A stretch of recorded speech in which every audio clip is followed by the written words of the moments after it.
माँ शेरा वाली तोर दरबार में आगे,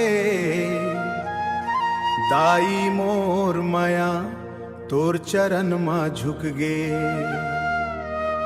जय जय माता गूंजे चारों धाम, तोर कृपा ले दाई रोशन होए संसार। लाल चुनरी ओढ़े दाई सिंघो पर सवार, माथे मां मुकुट चमके सुंदर रूप अपार।